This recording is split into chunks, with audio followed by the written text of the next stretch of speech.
नमस्कार मु doctor Manorama Mohanty IMD Bhubaneswar पूरा ओडिशा राज्य वेदर ब्रीफिंग करुच्ची जदि देखा गत 24 घंटार रेकर्ड न्यूनतम तापमात्रा मोस्टली नॉर्मल रही राज्य रे आउ गोटे कि दुईटा स्थान इंटीरियर ओडिशा रे अभ्यंतरण ओडिशा गोटे कि दुईटा स्थान रे below normal markedly below normal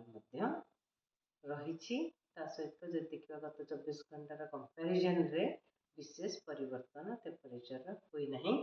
ता सहित लोएस्ट टेम्परेचर रिकॉर्ड करा जायछि झारसुगुड़ा ठारे 7.2 डिग्री सेल्सियस जोटा कि हमर प्लेन एरिया अछि हिल स्टेशन जेमति कि कोरापुट रे 4.8 डिग्री सेल्सियस रिकॉर्ड करा जायछि। ता सहित कुहुडी मध्य किछि किछि स्थान रे देखा जायछि एवं घन कुहुडी मध्य देखा जायछि। घन कुहुडी रिपोर्ट करा जायछि नयागढ़ फुलबाणी कोरापुट एवं भवानीपाटना ठारे सहित सालो फग देखा जायछि गोपालपुर पारादीप एवं राउरकेला ठारे मिनिमम टेम्परेचर रिकॉर्ड करा जायछि 10 डिग्री कि ताठू कम 10टी स्थान रे ता मध्यरु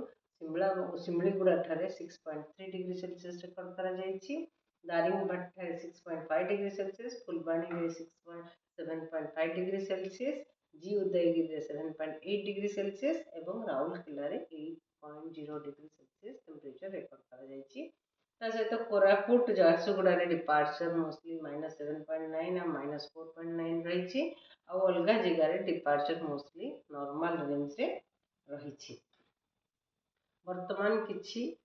सिग्निफिकेंट वेदर सिस्टम नहीं से आगामी 7 दिन पर्यंत पाग मुख्यतः शुक्ला रही संभावना रही वर्षा हेबार विशेष संभावना नहीं। टेम्परेचर फोरकास्ट देखा आगामी 4 दिन पर्यंत न्यूनतम तापमात्रा रे विशेष परिवर्तन हेबार संभावना नहीं किंतु 4 दिन पर ग्रेजुअल राइज बढ़ 2 रु 3 डिग्री टेम्परेचर ता परवर्ती 3 दिन मध्य कुड़ी फोरकास्ट दि जाइए इवन कुड़ी वार्निंग दि जाइए आगामी 5 दिन पर्यंत आगामी 5 दिन आगामी 24 घंटे कुड़ी रही पारे झारसुगुड़ा संबलपुर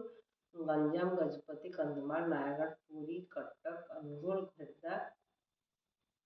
जाजपुर देवगढ़ संबलपुर मयूरभंज केन्दुझर कोरापुट कंधमाल कलाहांडी जिले में काँ स्थान में कुहुड़ी देखा संभावना रही काली कुहुड़ी रही आगामी 5 दिन पर्यंत काँ स्थान में कुहुड़ी देखा संभावना रही घन कुहुड़ी भी पूर्वानुमान करा घन कुहुड़ी देखा मिल पारे नयागढ़ कंधमाल कलाहांडी एवं कोरापुट जिले में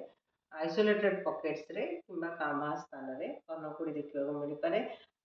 आगामी 24 घंटा ता परवर्ती टाइम रे 28 तारीख अर्ली मॉर्निंग भोर किंबा सकाळ सुद्धा घन कुहुड़ी हेबार संभावना रही आइसोलेटेड पॉकेट्स रे किंबा कामा जान स्थान रे अनुगुल ढेंकानाल कटक जगतसिंहपुर खोर्धा नयागढ़ कंधमाल एवं गंजाम जिले में सहित कोरापुट जिले में घन कुहुड़ी देखा संभावना रही 29 तारीख भोर किंबा सकाळ समय जगतसिंहपुर खोर्धा पुरी जिले में घन कुहुड़ी हेबार संभावना रही 30 तारीख सकाळ घन कुहुड़ी रही संभावना रही जगतसिंहपुर खोर्धा पुरी जिले में सहित जब देखा 31 तारीख सकाळ 31 तारीख सकाळ कि भोर टाइम घन कुहुड़ी देखा संभावना रही बालेश्वर जिलार काँ स्थान सहित गजपति जिलार भी काँ स्थान आइसोलेटेड पॉकेट्स घन कुहुड़ी देखा संभावना रही। नमस्कार।